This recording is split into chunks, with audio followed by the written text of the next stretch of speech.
This is the DRF Players Podcast. Here are your hosts, Peter Thomas Fornatel and Jonathan Kinchin.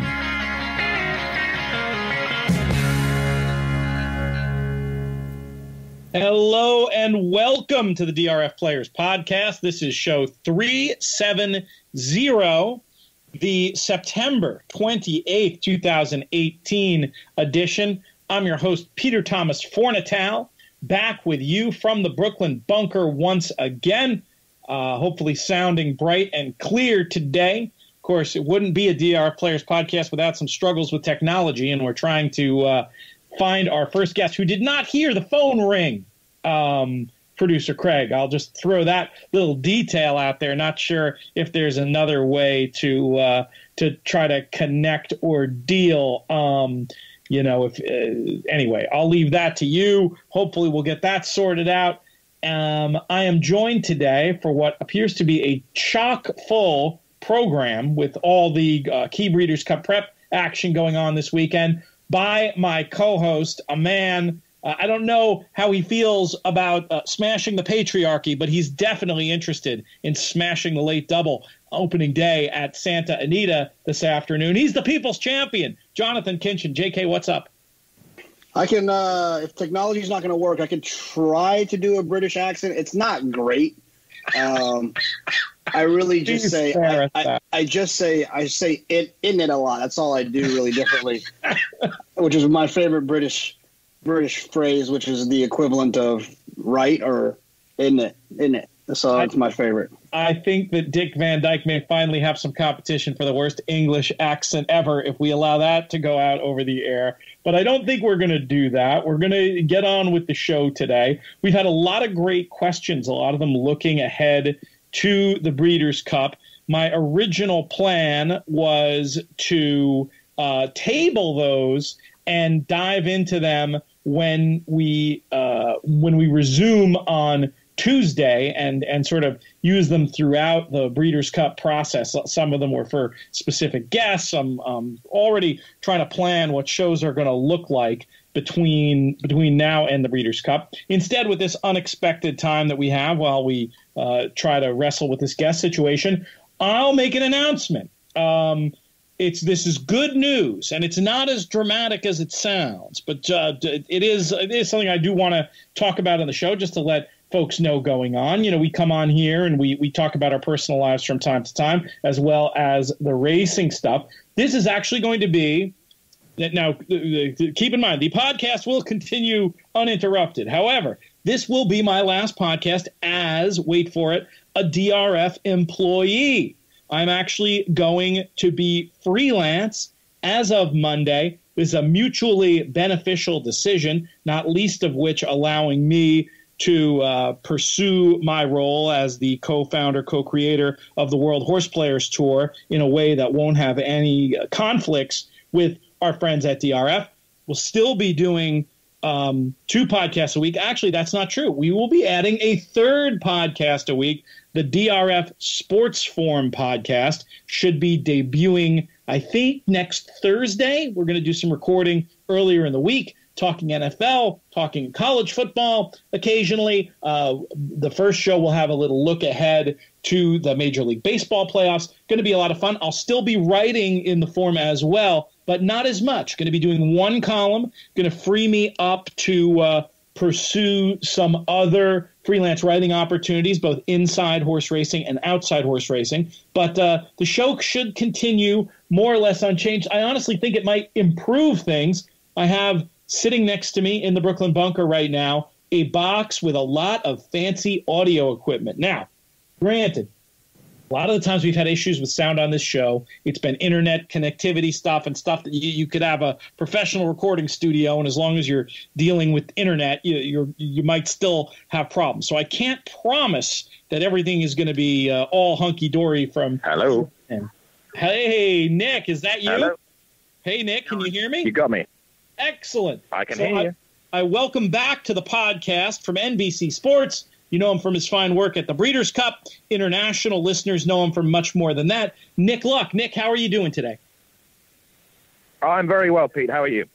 Doing excellent. And we wanted to bring you in for an early look at the Breeders' Cup, which we'll get to in a minute. Just some of the contenders USA fans should be paying attention to, maybe some of the YouTube clips they should be watching. Want to also do something similar, early look at the ARC. But before that, I wanted to talk to you, Nick, and you, JK, a little bit about this Jockey Club Gold Cup, because, of course, we have two runners who are based overseas. Nick, and I really wanted to get your thoughts on the both of them. And let's start with Mendelssohn, and let's talk about a little bit about the year that Aidan O'Brien's had in general this season. Seems accepted that at least for part of the year there was a bug around Ballydoyle that was maybe holding back the form of some of the horses. Is it, from your understanding, what's been going on at Ballydoyle, and what kind of form is the yard in as we approach this weekend? Well, it's entirely timely, Pete, that you ring me now, because we are 15, 20 minutes after seeing Aidan O'Brien taking a Group 2 at Newmarket with a 2-year-old filly whose form has been in and out during the course of the season, and she's just gone and sprouted wings and bolted up by 4 or 5 lengths and could well be on the plane to the Breeders' Cup, I suspect, because it was a win and you're in the Rockfeld. Filly called Just Wonderful, a very well-bred filly. And I think that is probably an emblem motif for the fortunes of the stable through the season. They had a mid-season lull. They said they had a bacterial issue or a viral issue that was affecting some of the horses, and it wasn't manifesting itself until after they'd run. So they were testing them before they'd run. They looked fine. They'd run, and then they'd spike a temperature or a high white cell count or whatever. Anyway, the point is that he could still land up the back end of the season, especially with all the 2-year-old Group 1 races to come, with 15 or 16 Group 1 wins. It's not inconceivable. No one's going to say that's a bad tally for the year if that's what happened. The trouble is, when you judge it against the record-breaking 28 from last year, anything's going to pale by comparison. So, yeah, I think rumours of the demise of the most powerful stable in the world have been vastly exaggerated. So I wouldn't worry about that as regards Mendelssohn. And he is a horse who seems to be on the comeback trail. That was a great run in the Travers last time. You're probably in a better position than me or JK is to judge whether a repeat of that or something a little bit better than that is good enough to see him on the premises on Saturday night. We'll be talking in depth a little bit later in the show with our subsequent guest. We're going to have Nick Tammaro come in to dive into the form of all these Breeders' Cup prep races from coast to coast on Saturday. But, JK, just to give a little early preview of that, to Nick's point, what are you expecting out of Mendelssohn? Is the last race a little bit of an improvement from the last race enough to make him a contender here, or are we going to have to see something special for him to have a shot on Saturday? I think he definitely has a shot. I mean, I've actually narrowed it down to just 2 horses in my pick 3 or whatever that I used for out of the gate. I narrowed it to Mendelssohn and Diversify, and to me, it's whichever one ends up on the front end. If IRAD tries to rate Diversify, then I think Mendelssohn will be on the lead and have a great chance to win. If it's vice versa, then I believe Diversify will have the chance. I don't see themselves ding-donging on the front end and setting it up for a horse like Gronkowski or whatever, Thunder Snow. Like we said last time after the Travers, I said I needed to see Mendelssohn one more time before I really knew what he was on the dirt. The Derby run doesn't count. The Dwyer, I think, maybe was a little bit too short, and the front end of the Travers kind of held together. So I want to see one more on the dirt, going a mile and a quarter, so I can really identify exactly who he is, and then can make a decision based off of that moving forward in the Breeders' Cup Classic.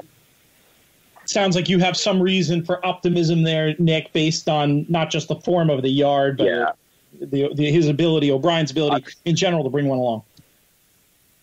I mean, I don't want to turn this into an echo chamber, but that's as good an assessment of Mendelssohn as you could hope to hear from anybody. And I agree with Jonathan completely. You just want to see him in a race where he can, give evidence of what talent he has on the main track. We know he's capable of going well on it. The Travers told us that, but you just want to see it again. You want to see a little move forward. I don't mind if he doesn't win. I still think he can be defeated and be a realistic Breeders' Cup Classic contender, because I think that's the way Aidan O'Brien's training him this year. It's been a year-long plan. So I think that was an excellent assessment. I would agree. I think they're the only two possible winners of the race. I've got a soft spot for Thunder Snow. Who hasn't? He's an enigma wrapped in a riddle, wrapped in a whatever else. But I'd have liked to have seen him show a little bit more in that prep run at York, to be honest with you. The Dubai World Cup, yes, it was a great performance, but yes, there was such a heavy track bias that day that he clearly had to be massively favoured by that. I don't think we can take that on face value as evidence of what sort of ability he possesses on dirt. He is a high-class horse. He couldn't have won a Group 1 as a 2-year-old on turf and a Group 1 as a 3-year-old on turf. He wasn't a very high-class horse, but, he is enigmatic. He's a bit of a lovable... A rogue's too strong, but there is just something of the night about him. It wasn't just that bizarre episode at the beginning of the Derby last year when he won the UAE Derby as a early 3-year-old. He had a good look at the big screen as he went past it. So, we know he's got his issues. Funnily enough, we talk about the lead and battle for the lead between Diversified and Mendelssohn. I've always thought of Thunder Snow as a horse who's best when he's bossing a race. I think he doesn't like being... I think he likes to be taken out of a competitive scenario, essentially, and then he'll roll and run for his rider. He's not a sort of horse that I don't think you can sit in and expect to grind past horses. Certainly, his best work, at least on dirt, has been accomplished on the lead. I was just curious to talk to you a little bit more about that run in the International. The wagering alone suggested that not much was expected of him, and it might have been a pure prep run. I was just curious what the vibes were coming out of the race. Well, you've got it spot on. He was very weak in the market, and connections have said, and they've said this week, and it's been reported at Belmont Park, he's a very lazy horse. They need to pump loads of work into him. They can't get him to peak fitness simply at home. They have to get races into him. To that end, I maybe would have liked to have seen him have a slightly more aggressive campaign if he's going to materialise as a realistic Breeders' Cup Classic contender. I'm not sure 2 runs and the Classic is enough, given what they've said about the difficulty of getting him fit. And we all know that entire horses, as they get older, it takes longer to get them fit. And it's harder to get them fit. So, I'd have liked to have seen him a bit more race conditioned this year, I think, notwithstanding what he did in the World Cup. I didn't prep you for this, but while we're talking about horses who've done work overseas competing on Saturday, I wanted to just try to get your thoughts on Toast of New York, who will be returning our shores as well. Is this one that you have a view on in general or Saturday specifically? I do love the horse. I love the story. An insane story, really. Just a brief recap. No run between the defeat to Bayern in the Breeders' Cup Classic of 2014 at Santa Anita. No run between then and the Pegasus World Cup at the beginning of 2018. Quite extraordinary. In the interim period, he had a tendon injury. He covered mares in Doha. He has some young stock on the ground. Quite where they are or where they'll run, I've no idea, but he does. And then he ran in the Pegasus. It didn't work. It was a bold and brave experiment. We all got sucked up in the story, and we sort of drank the Kool-Aid and thought that he could maybe do something, and he couldn't. But Frankie Dettori, who rode him that day, was of the belief that some of the ability was still there if they just dropped him in grade and lowered his sights. Well, they did more than that. They gelded him. Who knows? That might have done the trick. It was a cruel cut at 7, but it might have done the trick. And I think that if they were going to run him again, they found the right race to run him in. A grade 3 on dirt. He definitely wants to run on dirt. And Jamie Osborne is the kind of trainer that that it thinks outside the box and can pull off strange, weird, and wonderful feats. And I wouldn't be that surprised to see him run a big race. I wouldn't be that surprised to see him fall out the back of the TV, but it wouldn't amaze me if he figured. It really wouldn't. What an amazing next chapter that would be to the amazing story with the twists and the turns of Toast of New York. Pete, just on a point of that, on a point of the trainer, Jamie's a confident guy. He's an ebullient guy. He's very engaging. And as I said, we all bought into the story before the Pegasus, or at least I foolishly did. And I think Jamie himself felt he felt a bit humbled by that experience. I remember chatting to him after the race, and everyone had a good time, and, you know, the experience was great. And he said, I feel like an idiot. And I said, why? He said, because I've made such a big deal of this, and it's kind of blown up in my face. And I said, well, you shouldn't do, because you've been bold and enterprising. To even get him back to a racetrack is an incredible feat. So I think it's quite notable how quiet he's been in the lead up to this. He's not really been singing it from the rooftops. And I hope that is evidence of some sort of quiet, understated confidence, and that maybe he doesn't want to hang the horse out to dry again. We'll touch on this again more later, JK, when we get Nick Tammaro involved in the conversation. But putting your sports fan hat aside and having your gambler hat firmly on your head, is there any way you could see using this horse in the Lucas Classic on Saturday, Toasted New York? No, I think you can definitely use them. I'm not 100% convinced, you know, when I started looking at the form again, that like Mind Your Biscuits is suddenly like this 2-turn monster that's going to win the Classic. I just like when horses run poorly, I kind of want to see it twice sometimes, especially at a short price. You know, if a horse runs bad, I want to see him run bad twice before I dismiss him as being a no chancer. I feel the same way about Mind Your Biscuits. It's like, yeah, I want to see him run well at 2 turns, because he's going to be 4 to 5 in here, and it's a prep race for a race that he probably shouldn't be in. There's just a lot of weirdness on a track he's never run on. To answer your question, Toasted New York makes sense from a wise guy perspective, looking for some value. But because to me, Mind Your Biscuits doesn't have to win.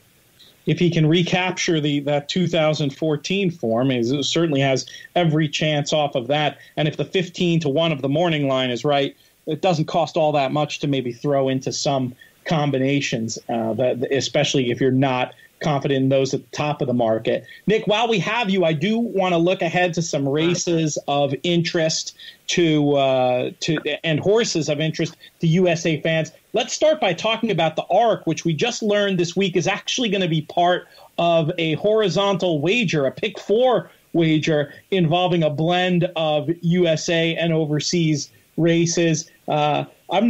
We have some fans who follow European racing. We have some who hardly do it all outside of the Breeders' Cup and Arlington Million. What are the storylines they should be paying attention to as we head into this year's Prix de l'Arc de Triomphe?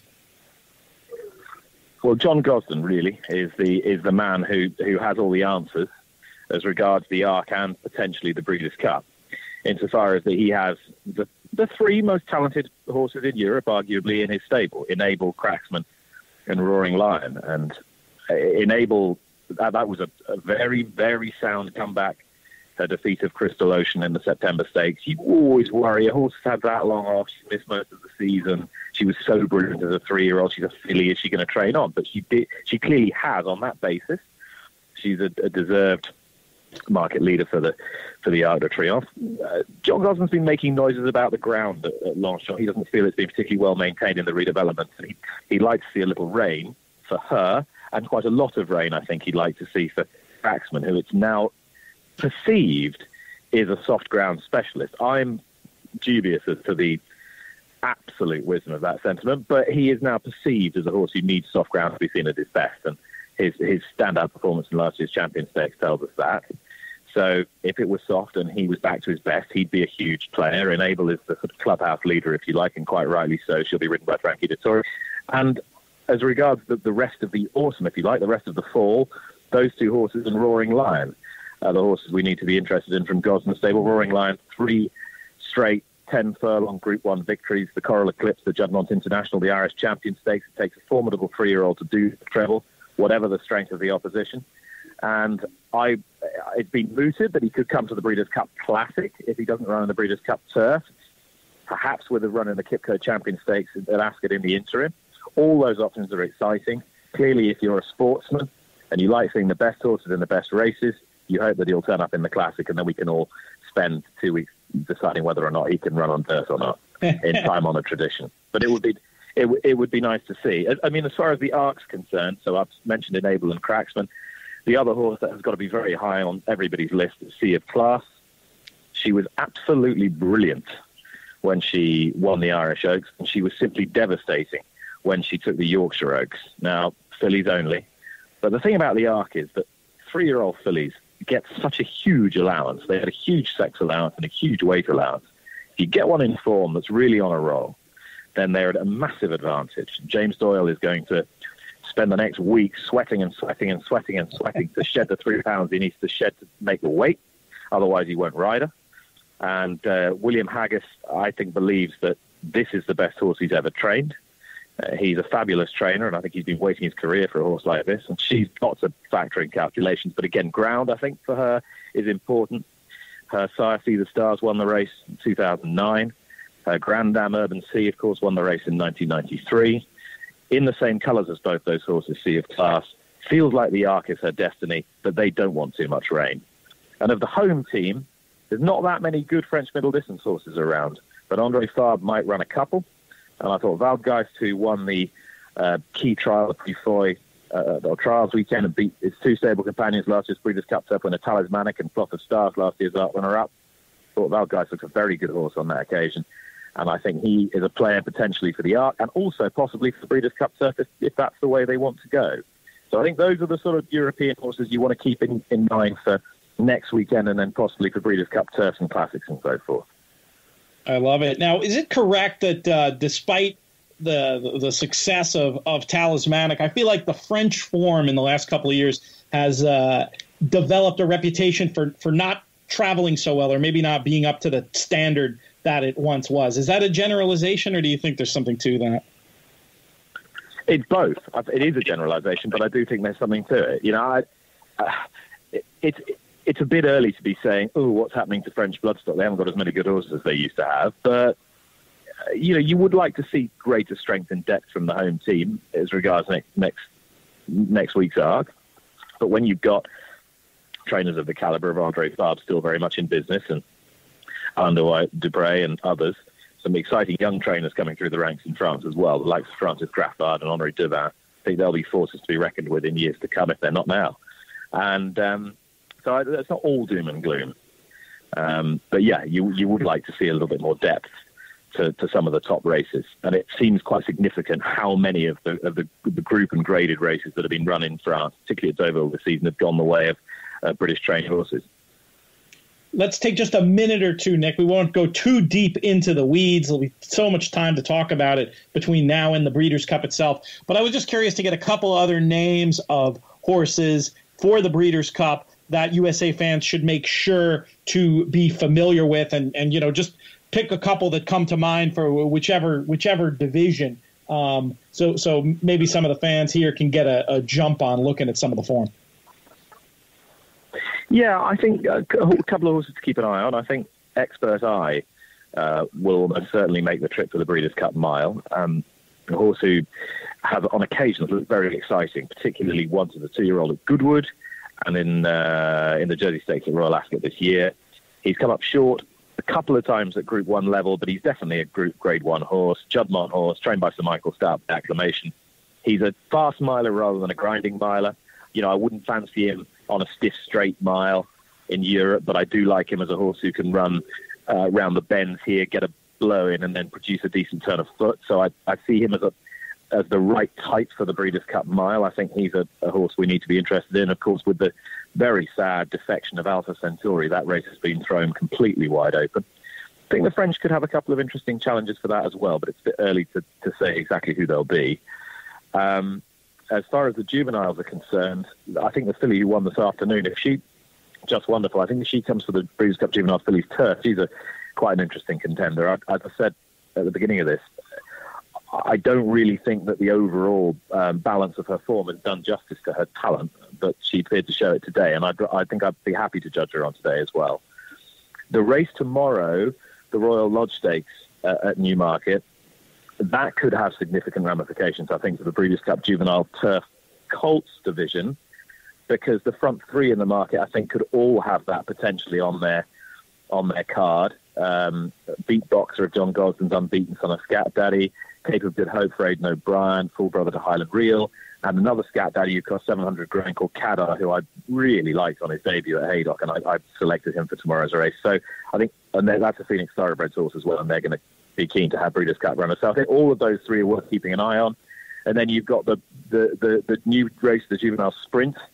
I know that whatever happens in tomorrow's Jubilee Park Stakes, the Phoenix owned John Quinn trained Senora Cabello will be a likely runner in that. And what she's shown already is probably good enough to take a hand in the inaugural running.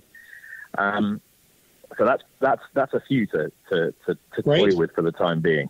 That's great. I was going to ask specifically about this juvenile turf sprint and just see if you felt any ripples, if a lot of attention has been paid towards that race over there. If you expect a strong European contingent. It's a bit of a captive audience, really, because there's quite a lot of mature, quite established sprinting juvenile form in Europe. So you've got quite hardy horses that, take a horse, for example, like last year. I've just been having a chat with Flavien Prat's agent here in Santa Anita, and he was reminding me that I helped get him the ride on a horse called Sands of Mali last year in the Breeders' Cup Juvenile Turf. And there's a horse who, if there'd been the sprint equivalent last year, would have near as damn it won it.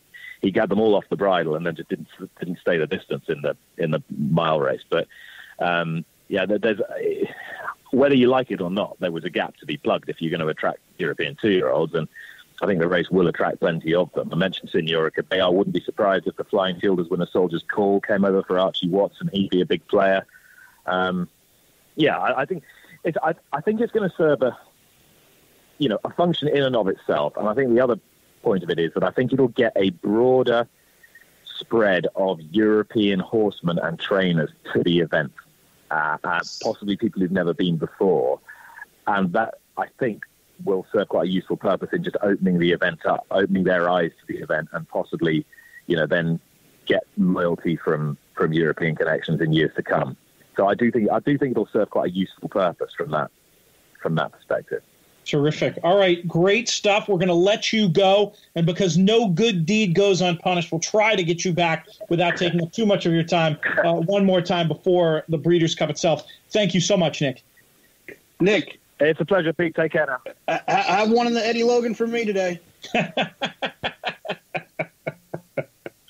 That is a special place. I'm sure Nick will end up there by the day's end. I'm envious. Pretty cool to be out there for Santa Anita opening weekend, JK. Some really good stuff in there. What struck you the most about the various horses that Nick was describing? One of my first introduction to Nick before we became friends was before the Breeders' Cup. Every year I would listen to like his hour-long conversations with Steve Bick leading up to the Breeders' Cup, where he went over every single European horse. He's got an unbelievable opinion. I love listening to him talk. It's entertaining as ever. And the entire time he was talking about the French horses. If you ever run into Nick Luck and you get him in a good mood, ask Nick Luck to do his French accent.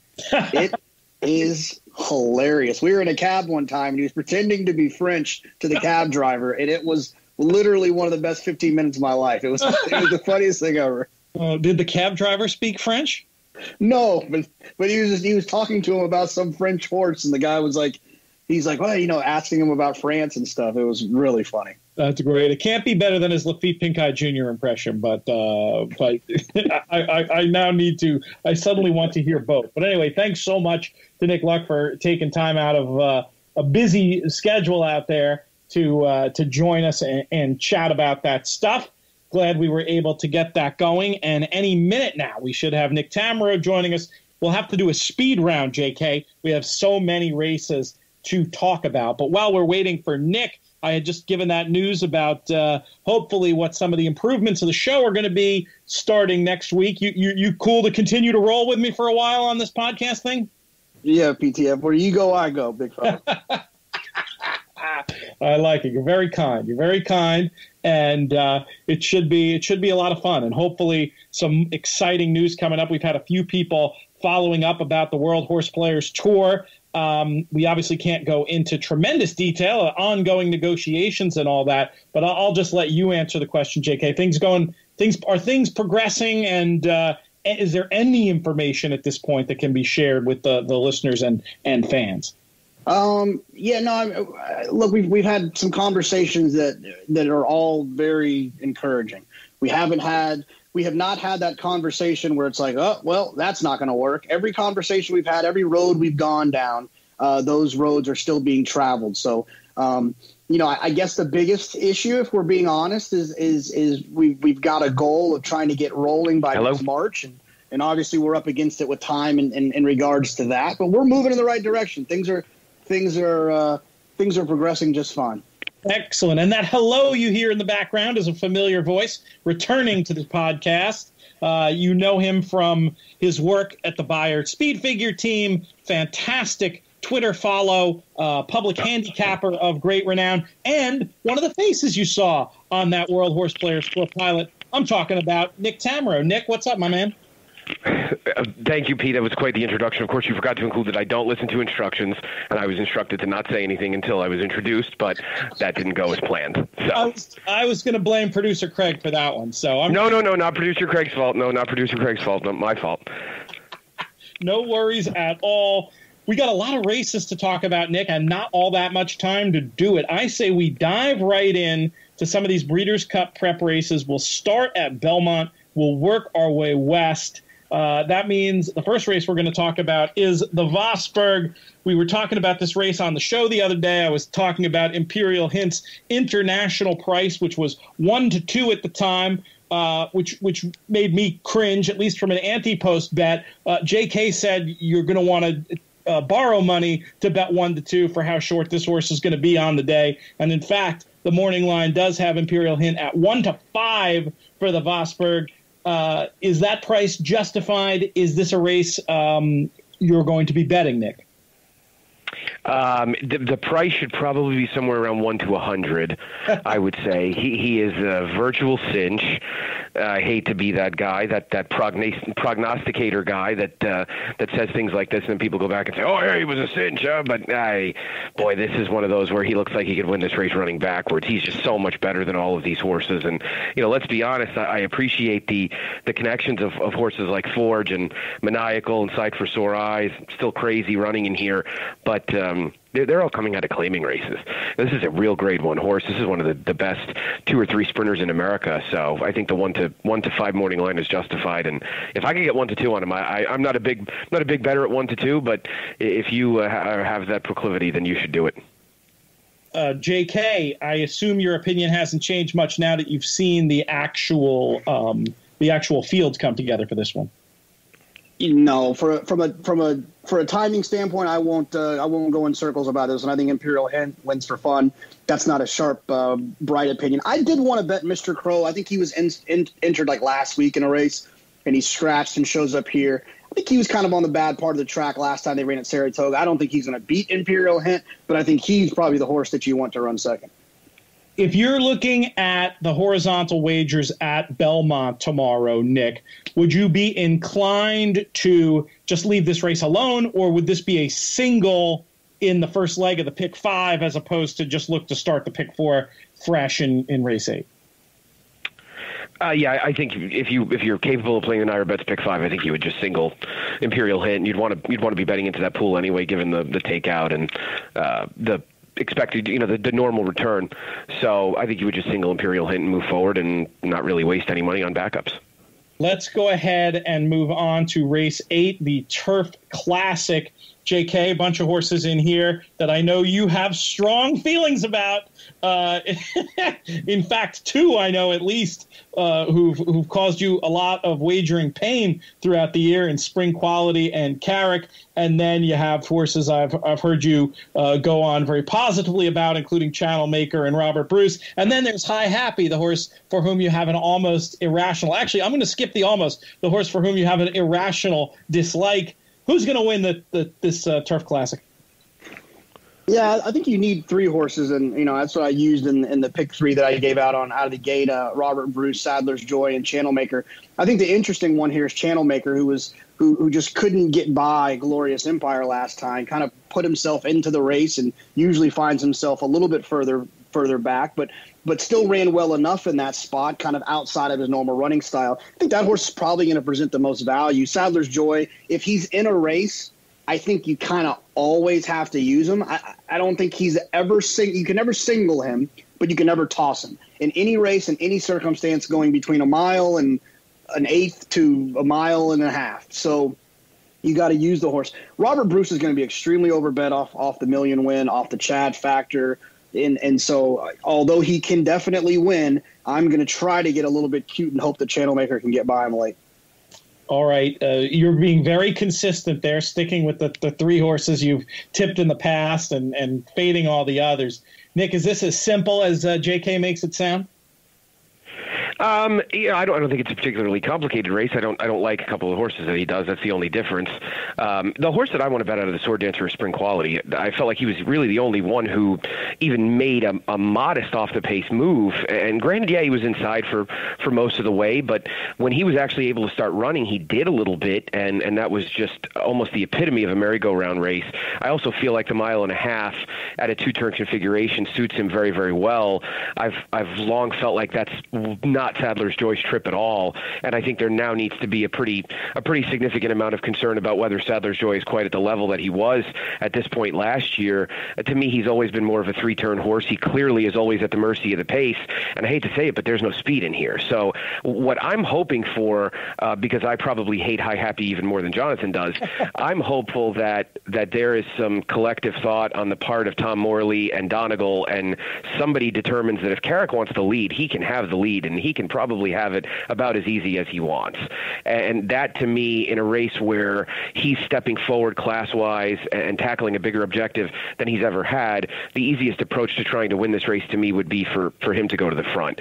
If you watch the Secretariat, when they're halfway down the backstretch, Analyze It is in a pretty good position, somewhat forwardly placed, and the pace is strong. If you look, Carrick's right behind him. So it wasn't as if Carrick was some beneficiary of a huge setup where he was able to just lay back and make one run. I feel like he's a horse that has that steady kind of style that will really work at a mile and a half. And other than Robert Bruce, I would take 8 to 1 or 10 to 1 on a 3-year-old with some upside over any of these horses. So Robert Bruce, to me, is the one that you have to use. I know that the million felt like he got a little bit of a setup in there, but he's a horse that hasn't run poorly in 3 starts in America, and clearly is not going to have an issue going back to a mile and a half where he's already a Group 1 winner.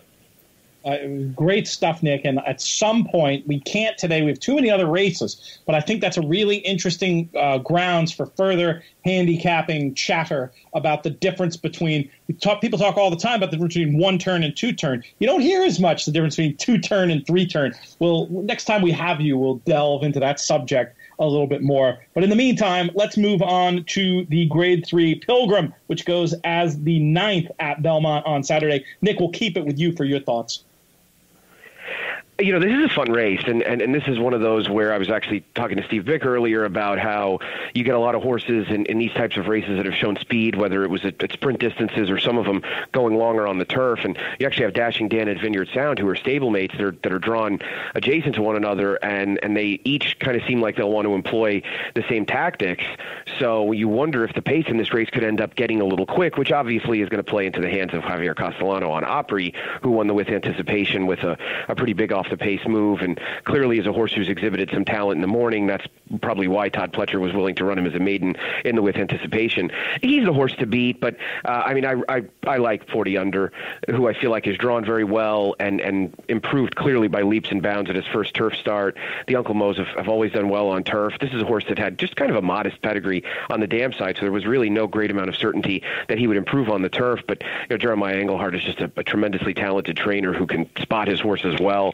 And I feel like he's going to get a good trip. If what could happen, that of course would work to my benefit this time, is that I'm talking about how there should be pace, and then if there's not, which so often happens, then he's going to be in the right spot, because he's going to be probably sitting second or third, sort of as he was last time in what I thought played out as a pretty quick maiden special weight race on Travers Day, and that's enough for me to go with him, especially at or around that morning line price of 6 to 1, which seems fair, given that Spirit Animal and other horses that look like they might have some talent in here are either poorly drawn or might not necessarily get the run of the race that they need. So that's what ultimately led me to 40 Under. I had a very positive note on Social Paranoia in here, who'd be looking to pull that same trick of winning the graded stakes race as a maiden. JK, what do you think of him and the rest of this field in the Pilgrim? I really just need the two Todds, and I think that they'll both be ridden. Like Nick said, there's a possibility of this thing. You never know when it's in New York on the grass if they're going to go fast or if they're not. I've given up trying to figure it out. But I think Social Paranoia with blinkers on, who showed speed last time, kind of had a wide trip against 40 under. Not Johnny's best work in that last ride. I think he's obviously going to be forwardly placed, pressing whatever situation, getting that normal Todd too wide, sitting second or third trip that he gets with all of his horses. I think Social Paranoia makes a ton of sense in here. And then if for whatever reason that's not the scenario, I think Opry is the most likely winner, and obviously the morning line reflects that. This was a horse, Pete. I don't know if you remember, but you actually had Paul Matisse on your show at Saratoga, and Paul was like raving about how well this horse was doing and all the buzz he had heard about how good the horse was. And then it rained off the turf. They ran him in the dirt. He actually ran a pretty good third on an off the turf race. Then he comes back in the with anticipation, misses the break, and wins that race, closing closing from off the pace. And so I think it's one of those two horses for me. Opry being the most likely winner, Social Paranoia obviously presenting the most value. If I was playing multi-race bets, I would just try to get away with Todd in here. Earlier in the show, JK gave his thoughts on the Jockey Club Gold Cup. Nick, how do you see it? Well, I mean, I hate to make it sound simple, but I think that Diversify is going to win. I think he's just significantly better than these horses, and the 1.25 miles at Belmont is clearly his trip. I guess the biggest question in the race is if Mendelssohn or Thunder Snow are quick enough to give him any company on the front end. Diversify is a very, very fast horse. And one of the things that we saw in both the Suburban and the Whitney is that he was successful because he's basically able to just run quality horses right off their feet. And I can say this much, that Mendelssohn and/or Thunder Snow, they may pressure Diversify, but they will ultimately pay the price for that because he will subjugate them as he has basically every other speed horse in his last two starts. So, I don't know necessarily if that's the best approach. I think by either of those jockeys, I think that in terms of the other players, something that's true of both Discreet Lover and Gronkowski, other than that they both need to improve in order to win, they were both ridden improperly last time. Discreet Lover probably more so than Gronkowski. Discreet Lover was much too close to the pace.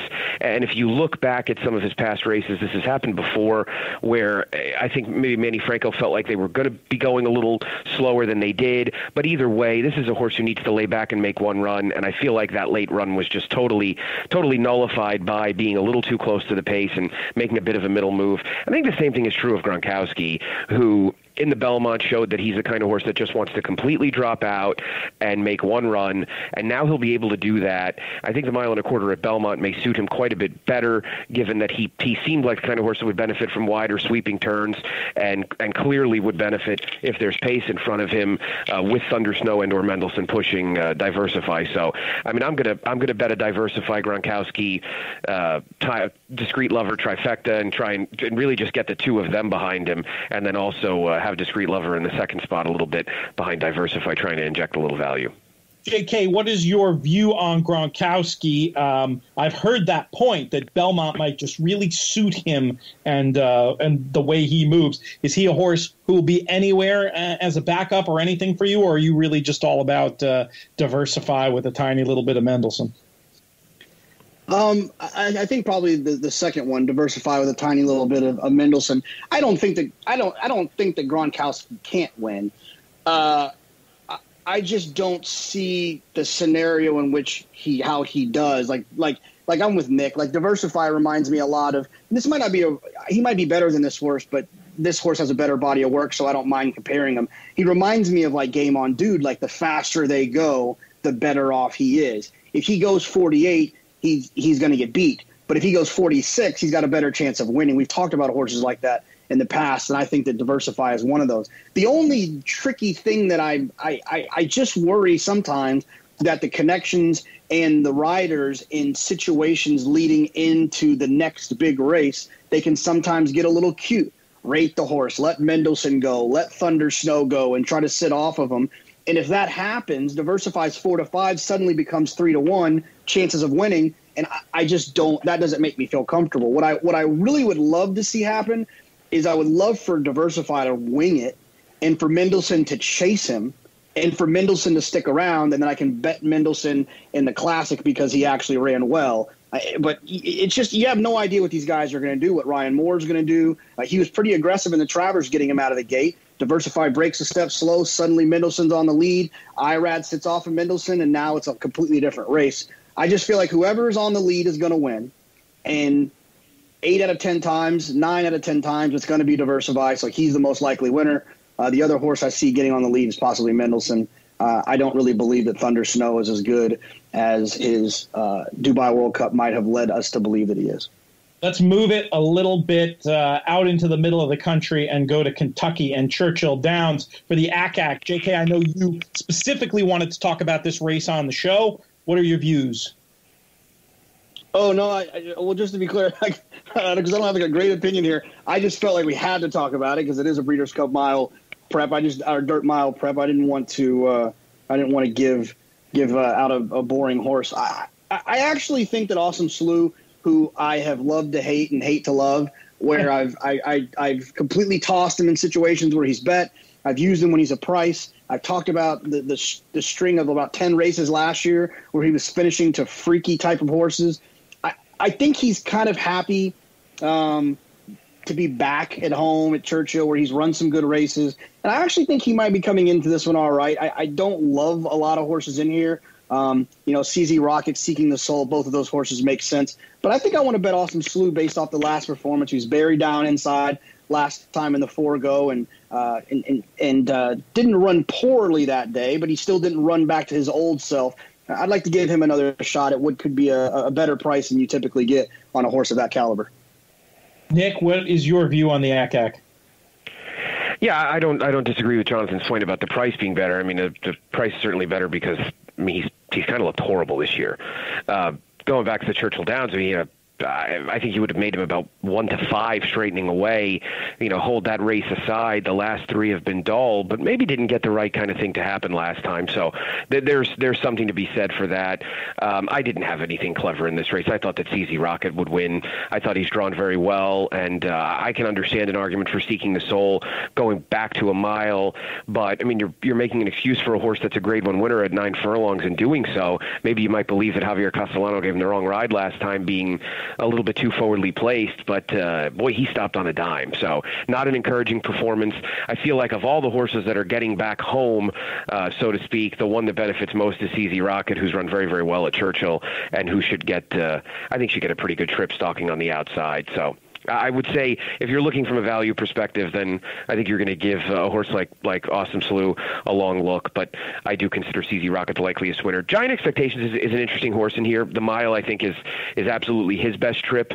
And now he's coming back off the layoff, which has not been a problem necessarily for this barn. So it's actually been a good thing for this barn. And he's run well off layoffs too. So he's a horse I think that if you're making a multi-race play, then you would absolutely include. All right, some good stuff there. Let's go to the very next race at Churchill Saturday night. Goes at 10:11 Eastern. The Lucas Classic. We talked about it a little bit with Nick Luck. Where do you land here, JK? I'm not convinced that Mind Your Biscuits is suddenly a 2-turn horse now because he ran well in the Whitney. I mean, good for him. He did run well, and I do think that he showed his quality and kind of shushed a few of us about his inability to get 2 turns. It doesn't mean that I want to cut in line to bet on him at 4 to 5 in a race that's clearly going to be a prep. They could have run in a lot of different spots if they were looking to have him ready to rock and roll, but they decided to bring him to Churchill to run on the track he's going to run on for the Classic, to kind of have another proving opportunity to run 2 turns. To me, he's not going to be fully cranked and ready to rock. They're going to try to leave a little bit in the tank. I want Honorable Duty. That horse is always under the radar. He's run at Churchill 9 times, 7 times. He's been either first or second. He's drawn inside. He's got tactical speed. He'll be involved in the race early. Corey Lannery probably will always be able to touch the fence with his stick the entire way around there. And I just think Honorable Duty will present the most value with Mind Your Biscuits being extremely overbet. Nick, are you on Team Mind Your Biscuits here, or do you have a different way to go? No, I'm not Team Mind Your Biscuits, and I think that Jonathan may have actually been giving the the trainer here a little bit too much credit, even though there wasn't a whole lot of credit given out. I feel like this horse trains himself. Further proof that a good horse can outrun just about anything. But I don't really understand why. I agree with Jonathan completely. I don't understand why he suddenly has to be a two-turn horse. I think that being outside of New York makes me a little bit nervous in terms of whether he's going to be able to run well, and I think that ultimately we're going to see him cut back. So I think it's an opportunity to use other horses that'll be good prices.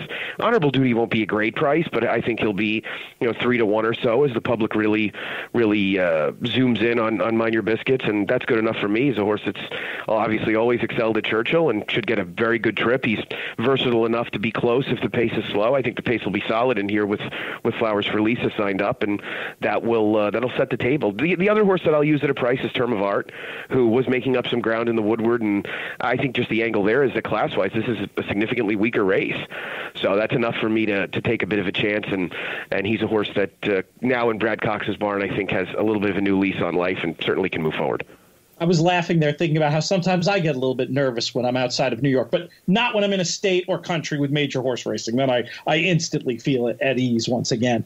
Let's head out west to JK's home track, de facto anyway, Santa Anita. You heard him before. You could tell he was fantasizing about spending the afternoon in the Eddie Logan suite. And tomorrow it'll be rocking with all the graded stakes action going on out there. It kicks off with this short field in the American Faro Stakes, where we could have another tangent for 15 minutes about the horses who aren't running here, but we will skip that. We'll just talk about this as a horse race. JK, is there any way you're playing this race, and who do you think is going to win? Wait a second. Let's go back to race 2 here. What the heck is going on with this 5-furlong turf sprint? I know you don't like those 5-furlong turf sprints. You're a 6.5 man. Yeah, no, what the heck's going on? It's got me sweating over here. I'm a little bit nervous. Are you worried that this could be a precursor? And we shouldn't go on this tangent. We don't have the time. But are you concerned about them maybe thinking about a Breeders' Cup Sprint at that distance next year? Is that what you're worried about? No, I don't think they would ever do that. I think that they would always keep the 6.5. It's too good of an opportunity to get to Europeans to kind of cut back, and so I don't think so. And I've always felt like change can be positive sometimes. So let's see what happens with it. I hope it doesn't cannibalize the 6.5 down the hill, but it will be interesting to see him going 5.8 at Churchill. I mean, it's Santa go on the turf, but on to the American Faro. I'm going to try to beat Game Winner here. I'm sure he'll be bet based off of the last race. I think he was where he wanted to be, and he didn't take any money in that race he actually took a lot of money into that race into Roadster, but I'm going to stick with one of the Hollendorfers down on the inside, and I think the one I'm going to go with is Gunmetal Gray. I don't really trust Flo at Santa Anita. He's not there enough. I'm nervous that he won't have a good feel for the pace and the scenario that's going on, not being there enough. I'm going to go with Gunmetal Gray. I thought he ran well at Del Mar. In that race, he improved quite a bit there and kind of drew away from those horses, and the extra 16th of a mile probably won't harm him. And I think he'll probably be the third choice after the other two get bet, Rowayton and Game Winner. In the nanosecond before you corrected yourself, I had already concocted the line I was going to say, JK, about how while your chalk-sucking weasel credentials are, beyond compare, nothing is a better example of it than calling an 8-5 shot not bet. But you corrected yourself, so we'll let it go. Nick, your thoughts on the American Faro? Yeah, I didn't really have anything clever to say. I thought that maybe one of the only interesting things about Rowayton from the inside is that he's kind of the only one that has one way to go.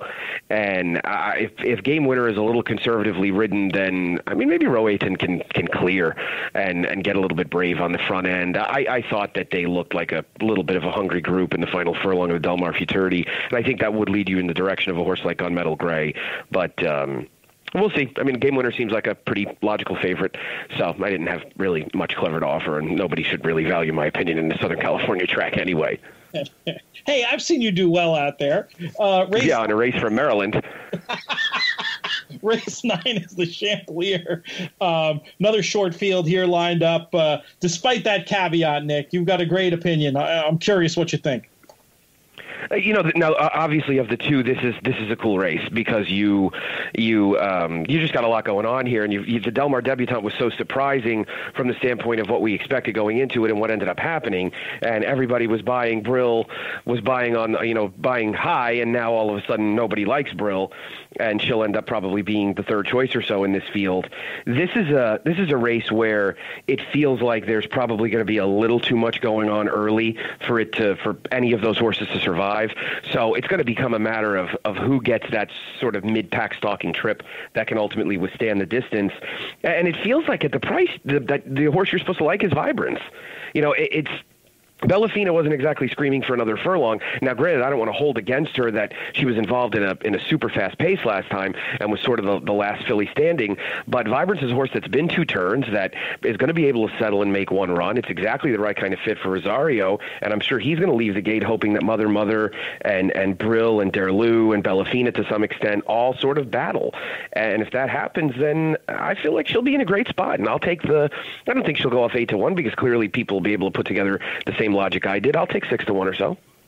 In my little pool I do here in the Brooklyn bunker with Muggsy, the handicapping Labrador, we do a Who Will JK Pick pool, and we were both really excited to draw the number 3 pill for Vibrance here. Is that about right, JK?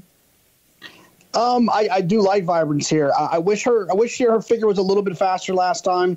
For what she's going to have to do here. But like Nick said, they're going to fly in here. I mean, Mother from the Rail was super fast. I'm not going to name all of them, but they were all quick. The one horse that I actually think could, the same reason I thought, Flo's not exactly a gate jockey. He's not the type that you would think that is going to show up and beat these guys out of the gate.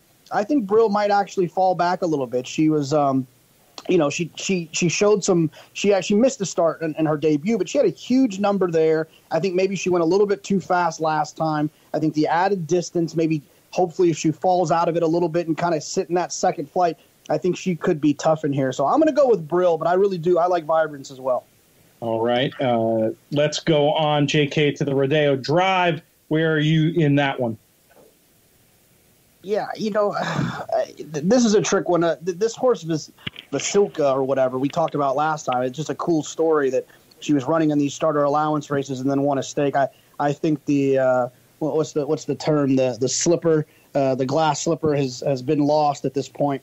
I don't think she'll sneak up on anybody else. And Cambodia is another one who's being bet off of her races at Del Mar, but I think some people might forget how much she likes Del Mar and how well she runs when she's at Del Mar.